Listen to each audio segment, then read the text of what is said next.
Good morning, everybody. I'm Jalen Redburn. I'm the youth minister here at Eugene, and we started this sermon series last week over the Hall of Faith that we find in Hebrews 11. And throughout the next couple of weeks, we're going to be studying many different characters that we can find in Hebrews 11, the faithful of the Bible, the faithful of the Old Testament. And today we're going to continue this series by looking at Moses and the many choices that he made in his life. Starting off, life is full of choices. In fact, according to psychology today, the average person makes 35,000 choices on a daily basis. If you want to break it down even more, it comes out to be about 2,000 choices every hour per person, or one choice every 2 seconds.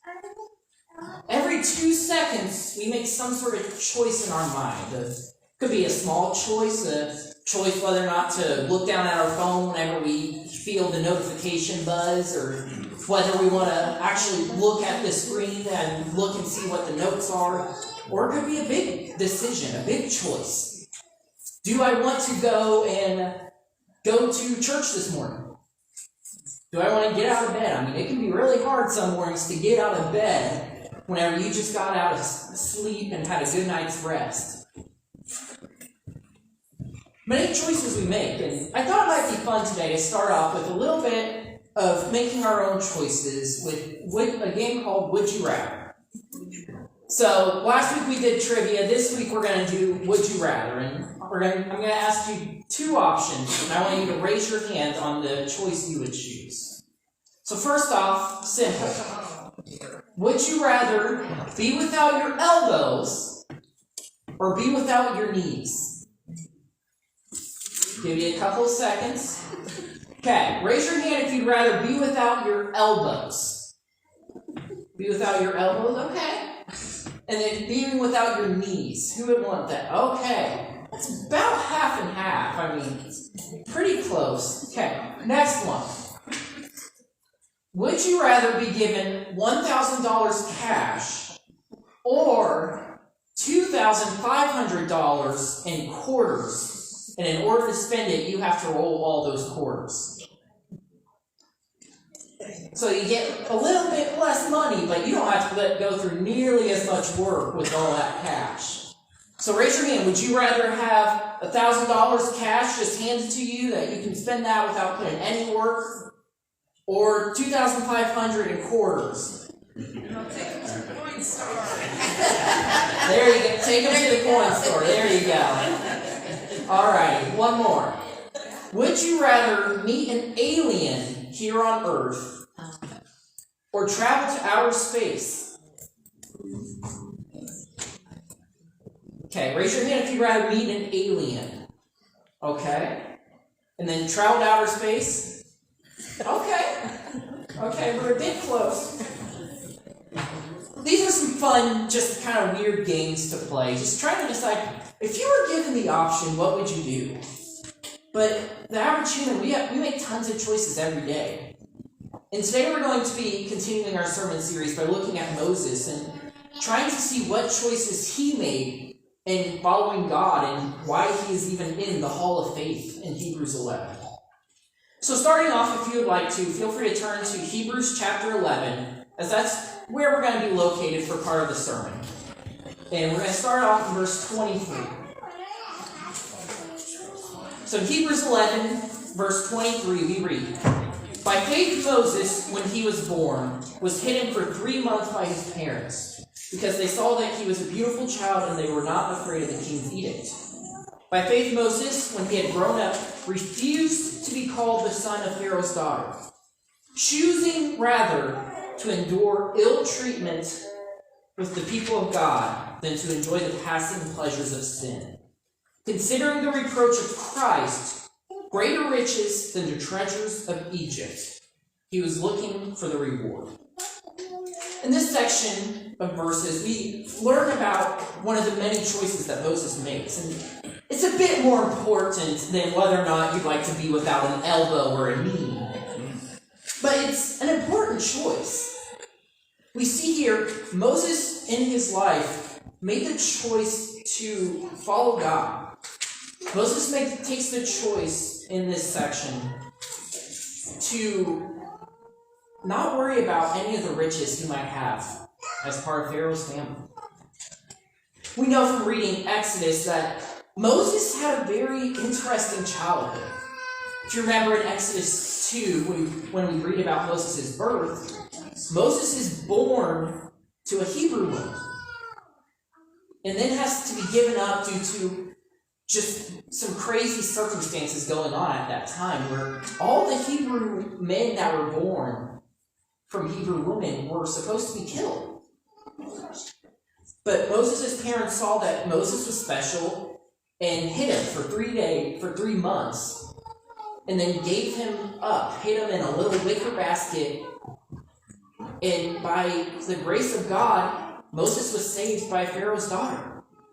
Pharaoh's daughter goes on and adopts Moses, and Moses grows up in Pharaoh's family while also being a Hebrew. Can you just imagine what that must have been like for Moses? Growing up as a Hebrew, growing up all around, and every time he looks outside, seeing all his Hebrew brethren, all the people who he knows are his family, slaving away, being slaves in Egypt, having to do whatever Pharaoh wants them to, building all these pyramids, doing all this hard labor, while Moses has life good. Moses gets to do whatever he wants. He's be able to just live life as a king. Moses grows up living nice and easy, but one day Moses does grow up and he matures. And Moses, at one point in his life, ends up coming up and he's faced with a difficult decision.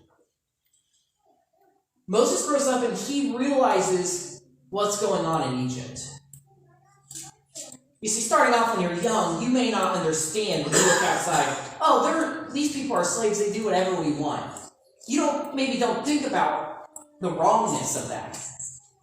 As a kid, it's just, that's how life is. But through the course of Exodus, we see a point in Exodus chapter 2. We actually can read about the moment when Moses grows up and he's faced with the choice of whether or not he wants to stand by his family with Pharaoh, stand with Egypt, or if he wants to side with the family of God, if he wants to side with his Hebrew brethren. In Exodus 2, we read, it came about in those days when Moses had grown up, when he had matured, that he went out to his brethren and looked on their hard labors. And he saw an Egyptian beating a Hebrew, one of his brethren.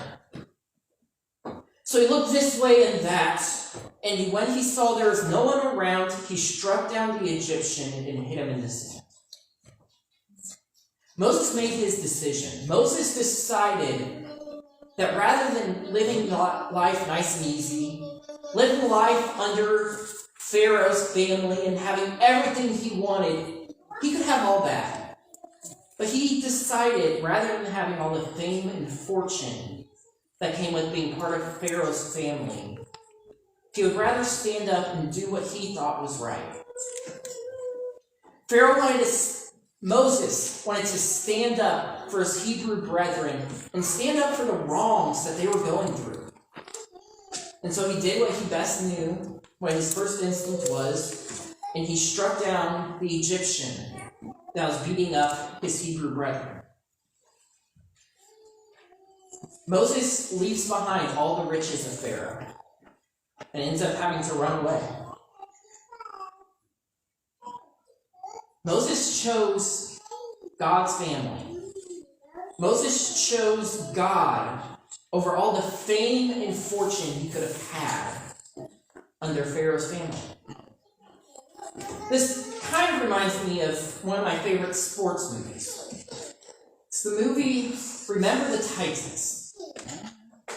It's a really good football movie, but it's a lot more than just a film about football. You see, in the movie, we learn about these two teams having to come together. In the early 1970s, two high schools had to come together, one black and one white. They were forced to integrate due to desegregation. They formed the T.C. Williams High, and whenever these two schools came together, so too did all of the sports programs, including the football team. We see throughout the movie tensions budding against each other as the white players from the original white team and the black players have to learn to work together, to be cohesive, to become a family. Tensions rise even more when Coach Boone comes in and becomes the new head coach, even though he's the black coach. And, the guy coaching the white team, he's up for the Hall of Fame. But Coach Boone comes in and he becomes the head coach. Throughout the movie, we see so many moments of tension. So many moments where they have to decide, are they going to let their views of one another, what they've grown up with segregation, decide how they feel about one another? Or are they going to put behind the prejudice they once had and become a family? And one of the most intriguing moments to me in the movie comes about halfway through. You see Coach Yost, the white coach that you see on the picture right there. Before these integration that came about, Coach Yost was a surefire Hall of Fame candidate. He was seen as one of the best coaches in the state, and he was getting ready to be put up for the Hall of Fame. And at one point in the movie, Yost is at this Hall of Fame nomination ceremony, and he's told by the chairman that if he lets the team just lose one game, all you have to lose one game, and you'll get into the Hall of Fame. Coach Yost just has to let his team lose one game, and he'll get to be in the Hall of Fame. He'll get to earn everything he's worked for the past many years of coaching. Only problem is, the one game he has to lose also means Coach Boone would be fired. If the Titans lost one game, that would mean that the black coach they had, Coach Boone, would be let go. It also means that they lose in the regionals. So Coach Yost had to make a decision. And they get to this game, the regionals. And they're playing a real tough game. And all of a sudden, the referees start making some iffy calls. All of a sudden, you see people on the Titans getting called for holding and for face mask penalties and all these different really incorrect calls being made by the refs. And Coach Yost realizes that the refs have been paid off. Yost realizes that he has to make this decision now. Is he going to let the Hall of Fame board bring him into the Hall of Fame off of the refs? Is he going to let the team lose? Or is he going to stand up for what's right? Is he going to give up everything he wanted in becoming part of the Hall of Fame and go on to be, well, just the coach who wasn't good enough for the Hall of Fame in the eyes of the board? Coach Yost ends up going up to the ref and telling him he knows what's going on. Stands up to the ref and tells the ref to call the game fairly, and the Titans end up winning that game. After the game, Yost is meeting by the chairman of the Hall of Fame board and told he will not be becoming a part of the Hall of Fame. Coach Yost had to choose whether or not he wanted to stand up for what's right or have the fame and fortune of the Hall of Fame. Moses had to choose whether or not he wanted to stand up for his Hebrew brethren or have the fame and fortune of being in Pharaoh's family. See, so many times in our lives, we have to make this decision. Are we going to stand up for what's right? Are we going to choose God in our lives over the fame and fortunes that we might be able to have? Or are we just going to decide to keep that little bit of extra money that we have? Are you going to choose on Sunday morning to put that extra $20 in the offering plate? Or are you going to keep that $20 that you were thinking you might give to God and rather decide to just keep it for yourself? Every week we have to suffer and try to make the choice. Do we want to choose to follow God and choose God over the fame and fortune of the world? Or do we want to choose the fame or choose the fortune that we might be able to earn on earth? So after Moses chooses to stand up for his Hebrew brothers, we see Moses leave Egypt. We know from Exodus, Moses flees to Midian, and while there, he builds a whole new life. Moses gets married, has a son of his own, learns from his father-in-law Jethro how to shepherd. Moses builds his own life in Midian, far away from the treasures he once had in Egypt. But one day, 40 years later, Moses comes across this burning bush. And in Exodus 3, through the burning bush, God calls Moses. God calls Moses on a mission and tells him, "Behold, the cry of the sons of Israel have come to me. Furthermore, I have seen the oppression with which the Egyptians are oppressing them. Therefore come now, and I will send you to Pharaoh, so that you may bring my people, the sons of Israel, out of Egypt." God calls Moses to go back to Egypt. Go back and stand up for what's right once again. Stand up for his Hebrew brethren. Stand up for the people of God. And bring them out of slavery. But Moses is scared. Moses doesn't really want to go back to Egypt. He's built this whole new life. He's living life as he wants. He has a wife. He has kids. He has everything he wanted in his simple life. But God wanted more. God wanted Moses to go back and stand up for his Hebrew brethren. And Moses gets scared. Moses gets so scared that he tries to give God excuses. He tries to tell God, "I'm not good enough." He tries to tell God all these excuses of why he's not the person to go and stand up for the people of Egypt, the people of Israel. In fact, he gives 5 different excuses. Moses tries to tell God, "I'm not good enough. I don't have all the answers. People won't believe me. I'm a terrible public speaker. I'm not qualified."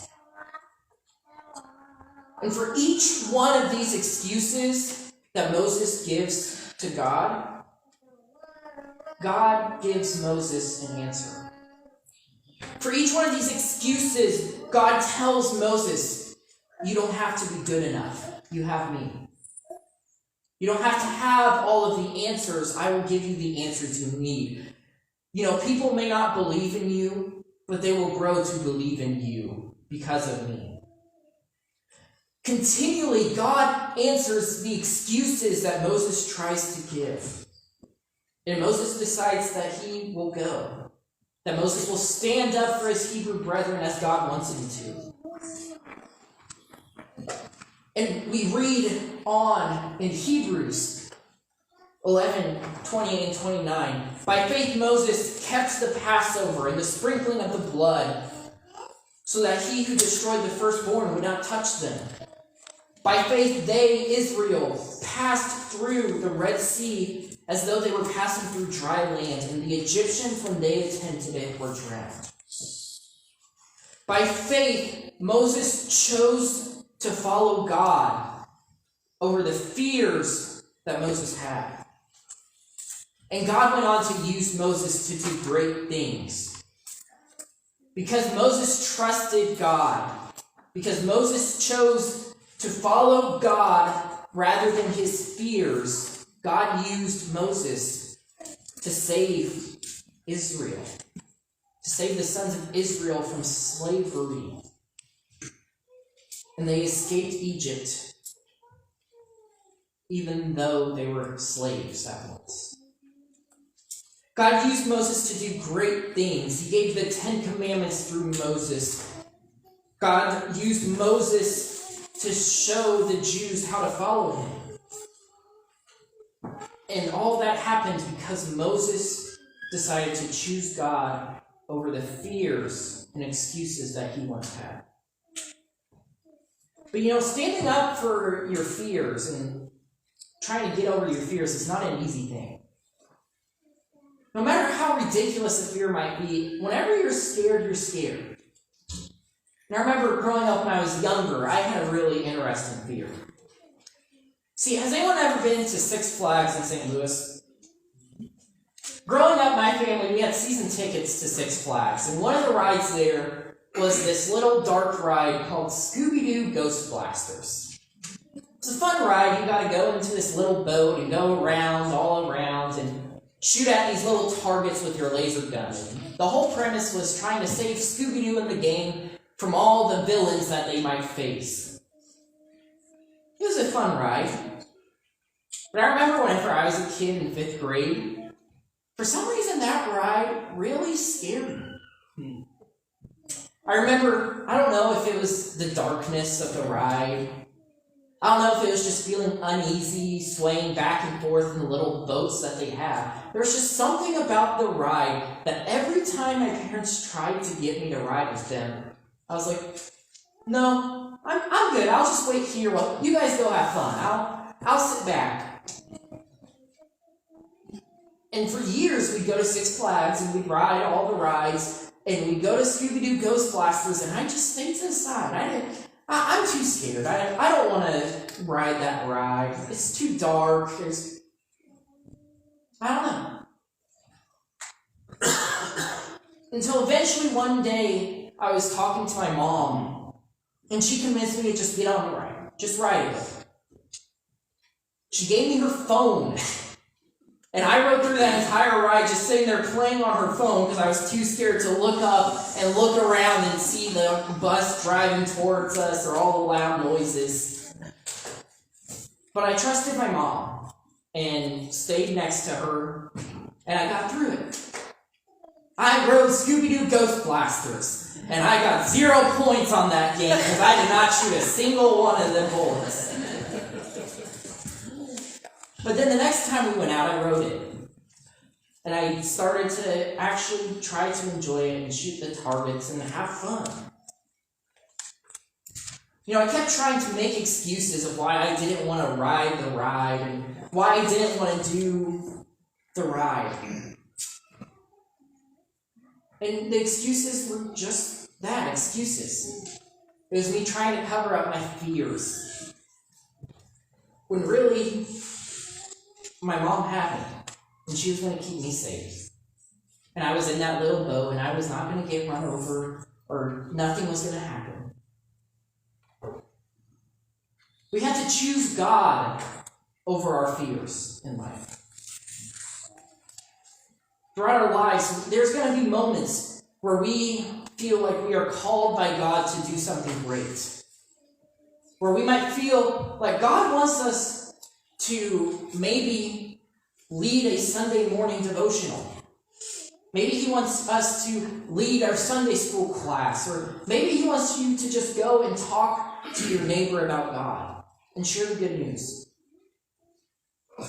But in the back of your head, you're like, but God, I don't have all the answers. Why should I go and talk to my neighbor about you when I don't know all the answers about you? I don't know how to respond when they ask me who you are or ask me whatever. Really, you just need to trust God. And you need to choose God over the fears and excuses you might have. Because just like Moses trusted and chose to follow God over his fears, if we choose to follow God, He will strengthen us. God will help us get over our fears and excuses, and he will give us an answer to each and every one of our struggles and fears. All we have to do is to choose God. Choose to follow God over the fears that we might have. Through looking at Moses and studying him in both Hebrews and Exodus, we can see that Moses made many choices.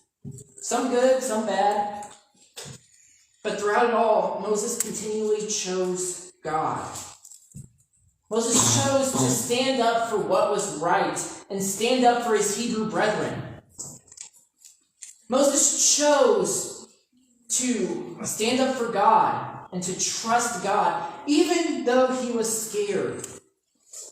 Moses chose God consistently, no matter the circumstances.